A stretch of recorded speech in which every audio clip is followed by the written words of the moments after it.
अच्छे स्टूडेंट्स, आज का हमारा लेक्चर है प्लेन ऑफ चार्ज के हवाले से।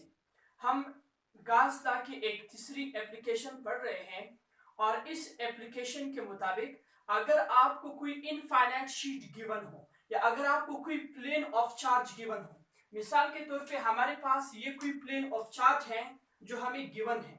अगर इस तरह का प्लेन ऑफ चार्ज गिवन हो और वो इनफाइनाइट लेंथ का हो, तो हमारे पास सवाल ये है कि इस प्लेन ऑफ चार्ज की वजह से किसी भी पॉइंट पर इसके अराउंड जो इलेक्ट्रिक फील्ड पैदा होती है, जो इलेक्ट्रिक फील्ड होती है, जो एग्जिस्ट करती है, वो इलेक्ट्रिक फील्ड कितनी होगी, वो किस चीज के ऊपर डिपेंड करेगी।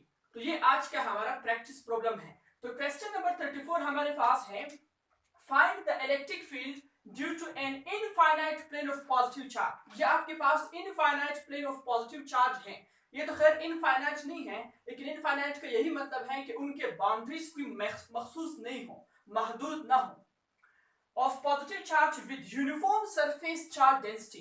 यहाँ पे लफ्ज बहुत इंपॉर्टेंट है, surface charge density. Surface charge density means the charges which are distributed through this plane of area ए।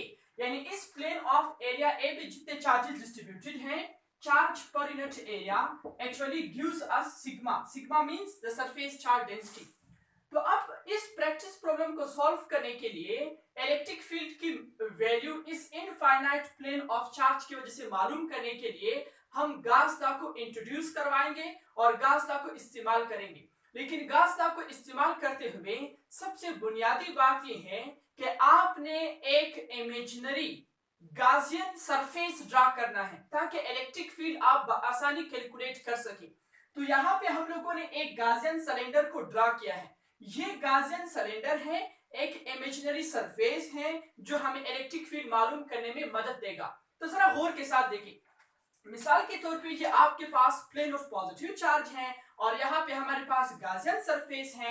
ये इस तरह से है, जरा ये जो लोकेटेड है डायग्राम में तो वाज़ेह नहीं बनाया गया है, असल डायग्राम इस तरह से है, आप देख रहे हैं इस तरह से कि ये आपके पास ये जो सिलेंडर है, this is actually called the Gaussian surface और गॉसियन सिलेंडर।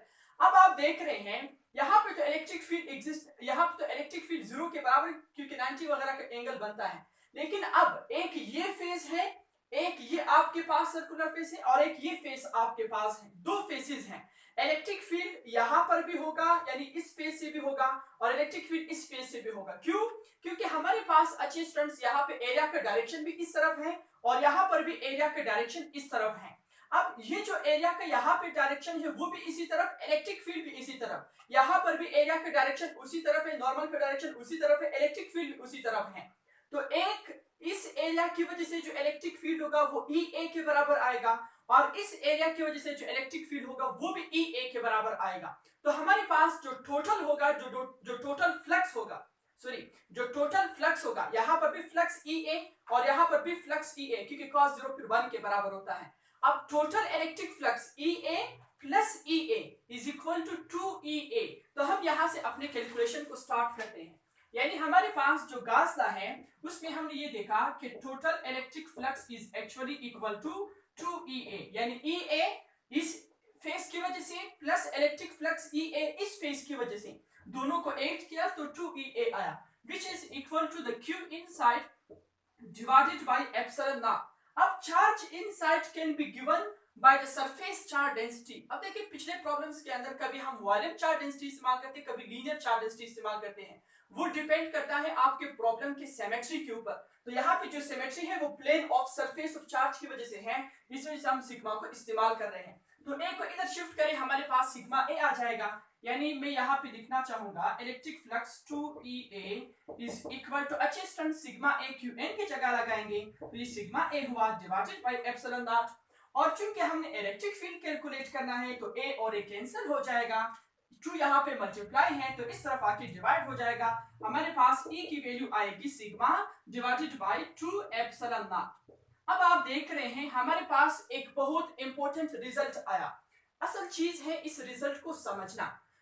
हमारे पास रिजल्ट आया सिग्मा अपॉन 2 एप्सिलॉन नॉट। देखिए सिग्मा भी कांस्टेंट है, 2 भी कांस्टेंट और एप्सिलॉन नॉट भी कांस्टेंट, तीनों की तीनों क्वांटिटीज कांस्टेंट है। इसका मतलब कि जब ये सारी के सारी चीजें कांस्टेंट हैं तो ये E भी हमारे पास कांस्टेंट होगा। यानी गर्ज मेरे कहने का मतलब ये है कि जो इलेक्ट्रिक फील्ड इस प्लेन ऑफ चार्ज की वजह से होगा एट एनी डिस्टेंस, किसी भी डिस्टेंस के ऊपर, will always gives uniform value, will always gives the same value, it is independent of r.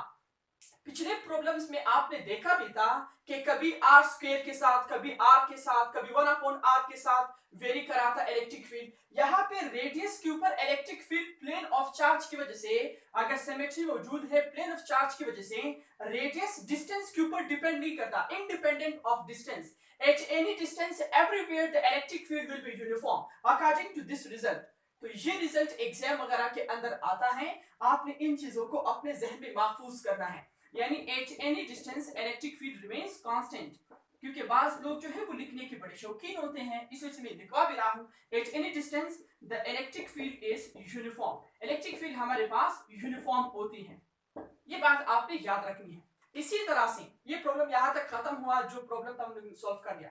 इसी तरह से क्वेश्चन नंबर 35 अगर किया जाए तो क्वेश्चन 35 में हमारे पास कि फॉर एग्जांपल अगर आपको two infinite plane of charges given हो, एक ये है पॉजिटिव और एक नेगेटिव हो, यानी इस तरह से कोई पॉजिटिव है और साथ में यहाँ पे कोई नेगेटिव है। अगर आपको इस तरह से plane of charges opposite given हो, एक पॉजिटिव एक नेगेटिव, तो फिर सवाल हमारे पास ये है कि जो इनकी वजह से इलेक्ट्रिक फील्ड होगा वो इलेक्ट्रिक फील्ड किस चीज के बराबर होगा। तो फिर उसको भी आप कैलकुलेट कर सकते हैं, sigma upon 2 epsilon naught plus sigma upon 2 epsilon naught is equal to sigma upon epsilon naught, तो वो उसकी वैल्यू आ जाएगी। ये हम लोग जो है अपने लेक्चर्स वगैरह के अंदर कर चुके हैं, बाकायदा डिटेल से प्रूफ भी कर चुके हैं। आप लोग मजीद इस पे रोशनी डालें, तो दिस इज योर टास्क, ये आप लोग का टास्क होगा। तो अभी तक जो हमने लेक्चर्स पढ़े वो तमाम के अंदर application of Gauss law to various charge distribution था। अब इसके बाद मजीद एप्लीकेशंस पढ़ेंगे, ये तीनों एप्लीकेशंस यहाँ तक खत्म हो गए। तो इसके उम्मीद करता हूँ कि ये आप लोगों को समझ आ चुका होगा, और इसके अंदर जो सबसे इंपॉर्टेंट कंसेप्ट आप लोगों ने क्लियर करना है वो है रिजल्ट को क्लियर करना। तो इंशाल्लाह नेक्स्ट लेक्चर में मिलेंगे। Wish you best of luck.